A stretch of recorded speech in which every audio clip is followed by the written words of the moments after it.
Good morning, ladies and gentlemen. How are we doing today? Great. I'm Ranger Dan Stevens. I'm a park ranger interpreter here for DeSoto National Memorial, and welcome to our park.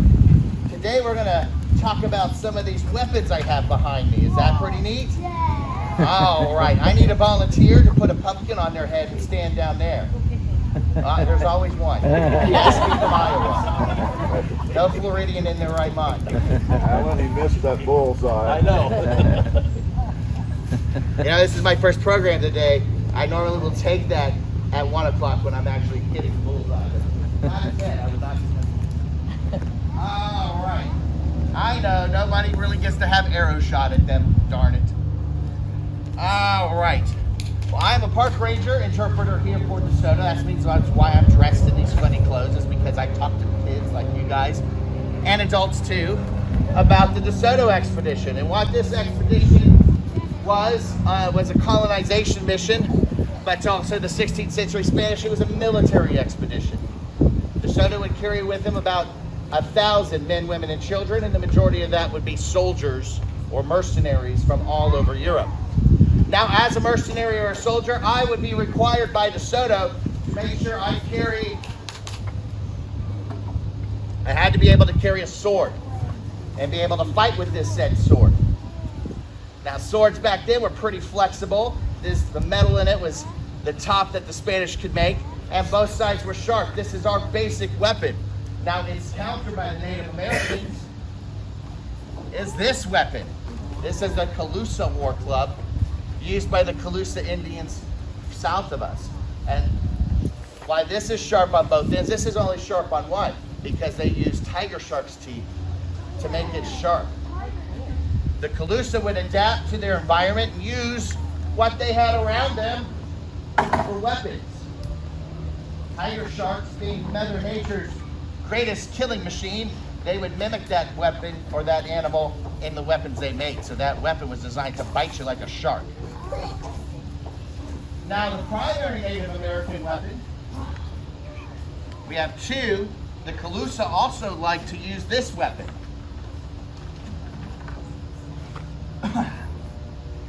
This is an ancient weapon called an atlatl. An atlatl is a throwing stick. In other words, you don't throw the stick, but you use it to throw this, a spear. Now, this weapon was developed all over the world, but it was being used in the Americas in the 1600s or 1500s by many different native groups, the Aztecs of Mexico, as well as the people of South Florida. What this weapon was designed to do is to be able to hunt big animals like mastodons, big elephants that used to live here during the Ice Age.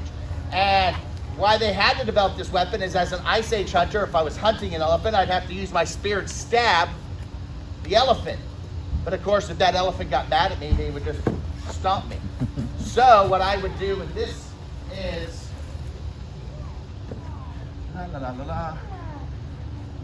entrance doorway, is this weapon would extend my arm, and with a hook, I can be able to throw a spear farther and harder to be able to kill those big elephants as they are farther away. Now, the Aztecs and the Calusa that lived here also used these as weapons of warfare. So they would actually use these against other people. And the conquistador, Ponce de Leon, the guy who discovered Florida, would actually be killed by one of these weapons. The Calusa would hit him in the thigh with one of those spears, and because they poisoned it, he would die due to the poison.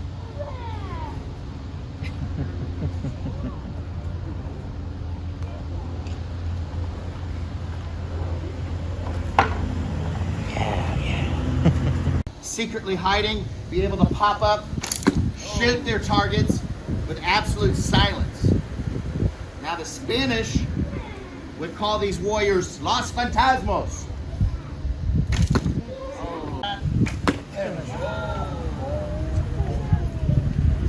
All right.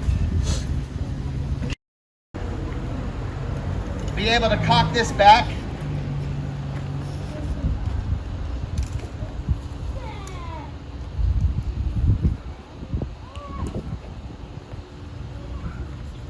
Here. in my firing range. Yeah, thank you.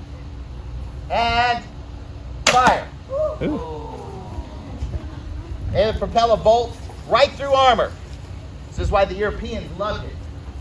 Its infancy, it required a match like what Mr. Ron has over there.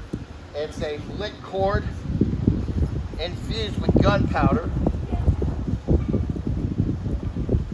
and would burn slowly. And you would place it here, and this mechanical device called the lock would lower that match down into a pan of gunpowder. Miraculous, isn't it? They also, the charge of the weapon would be put in the second piece of this gun called the barrel. The barrel gets its name because it's shaped like a barrel. A barrel. On the inside of this barrel, it's smooth, meaning that if I load a musket ball, it's going to bounce out of here. And because it's not engaging rifling or a series of grooves down that barrel, that means that that bullet will stray after about 20 yards. So, if I were to put you guys on a football field, and you were standing on the 50-yard line and I was standing in the end zone, and I point the gun straight at them, at you, I would probably shoot them or them over there. You're safe because that bullet will stray. But once you're within 20 yards of me, I will hit what I'm pointing at. That's why these guns really don't have aiming devices on it. You don't see sights really, just a little thing right there, but there's no sights on these guns because they couldn't really aim them because they are not going to hit what they're aiming at anyway. Now the gun has also other problems. It has that external ignition source, the match. Match is a burning cord. So if it rains, can't fire the gun. If it's very, very wet outside, I can't fire the gun. And if my match goes out and we don't have a fire to restart it, I don't fire my gun. So this gun's best use is to basically turn it over and beat somebody with it. But De Soto has a plan. Now, his plan will be to impress the Indians. The Indians have not seen this weapon. They don't know about it. And the way De Soto would use it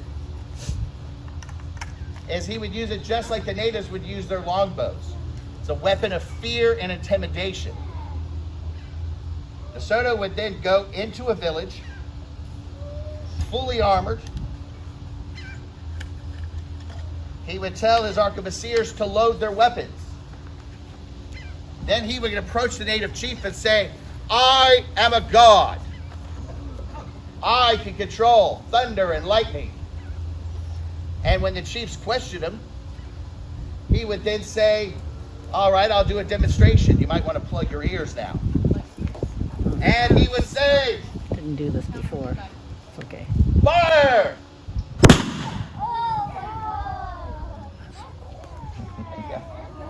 Now that loud boom, that smoke and that fire, what in Mother Nature makes that sound?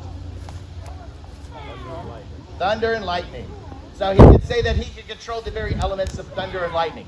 Now De Soto would fail, he would die, and leave about 300 people stranded. Those 300 people were desperate. They wanted to escape this land. So what they did is they took apart these guns. They had the lock, the barrel, and then the last part being the furniture here, the stock, the lock, stock, and barrel. They'd take them apart and make nails out of these guns, probably the best use for them, and build ships out of them. Those survivors would then sail those ships out the Mississippi River and escape this horrible land of extreme temperatures, hostile people, nasty animals that today we know as Louisiana. Not much has changed.